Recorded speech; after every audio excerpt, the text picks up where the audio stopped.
Okay, let's dive right into this. How do you know if a business is actually successful or if it's just an illusion? One bad month away from completely disappearing.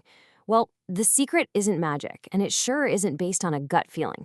It's a story, and it's told through three very specific documents.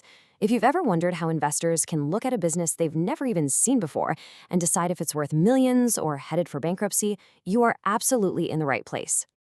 In this explainer, we're going to build up your knowledge block by block so you can read any company's report card.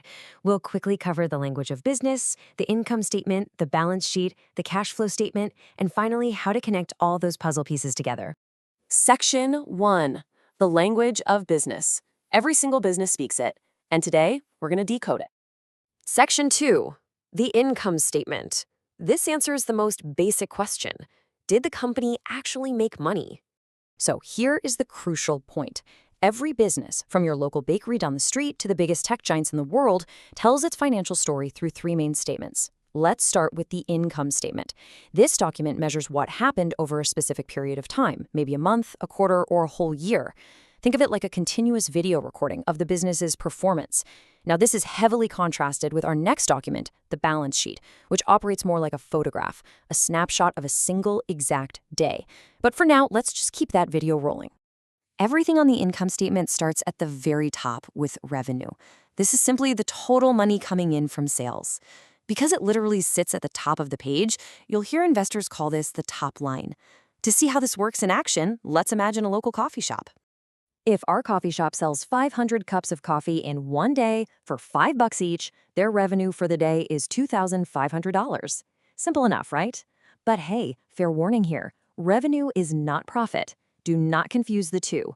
The shop still has plenty of bills to pay out of that $2,500. I mean, they still have to actually pay for the coffee beans.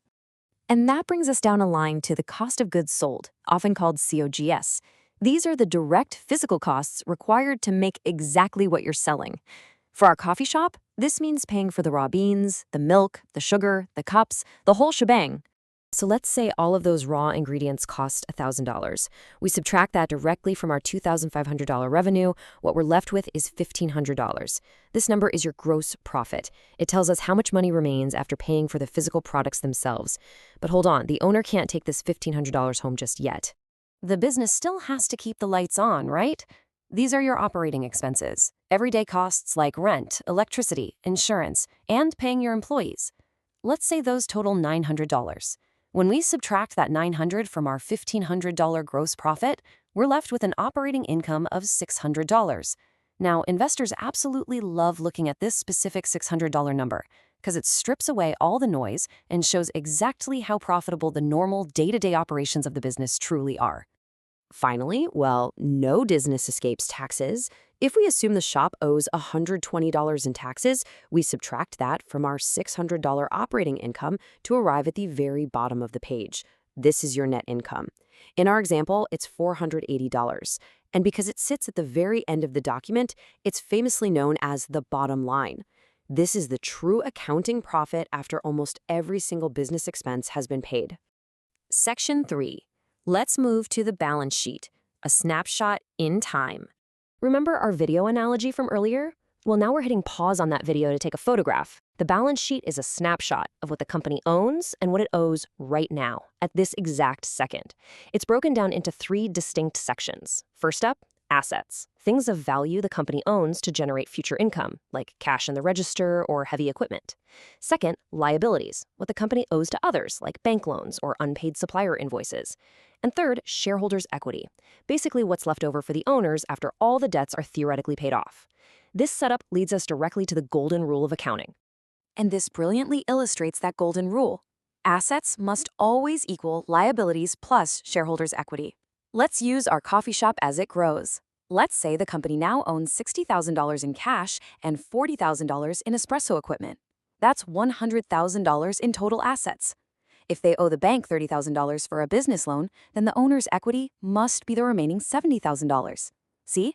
$100,000 equals $30,000 plus $70,000. It balances perfectly. This document tells you exactly how financially strong a company is at a specific moment. But here's where things get kinda tricky. Let me ask you a question. Is it possible for a company to report massive, soaring profits on their income statement, yet still have absolutely zero cash in the bank and go bankrupt? Seriously, think about that for a second. Section 4. The cash flow statement. Because profit is not cash. The counterintuitive answer to that previous question is yes, absolutely. A company can sell thousands of products today and record that profit. But if the customers don't actually pay their invoices for 6 months, the business has no cash. Profit is not the same as cash, and that is exactly why we need our third document, the cash flow statement. It tracks where the actual green dollar bills came from and where they went. It divides cash movement into 3 categories. First, operating cash flow, money from your normal day-to-day business. Second, investing cash flow, money spent on long-term assets like buying a new factory. And fun fact here, for a growing company, this investing cash flow is often negative, which can actually be a great sign. It means they're expanding and buying new equipment. Finally, financing cash flow records money involving lenders and investors, like taking out a new loan or paying a dividend. Section 5. Connecting the puzzle pieces to see the complete story. So we've got the income statement, the balance sheet, and the cash flow statement. But these aren't just 3 random isolated documents. They're a perfectly interlocking puzzle. Now, what's really interesting is how the math flows from one page to the next. Step 1, the income statement calculates your profit over time, giving you your net income. Step 2, that net income directly flows over to the balance sheet, increasing the shareholders' equity. Step 3, the cash flow statement explains all the cash movements, and that final cash number at the bottom of the cash flow statement, it has to perfectly match the cash total reported on the balance sheet. They validate each other. It's like checking your own homework. Let's do a rapid-fire recap to really lock this in. The income statement tells the story of your profitability over a period of time. Remember, it's the continuous video. The balance sheet is your snapshot, showing exactly what you own and owe right now. And the cash flow statement tracks the real, actual movement of cash in and out the door. Master these 3 and you have built the ultimate foundation for business analysis.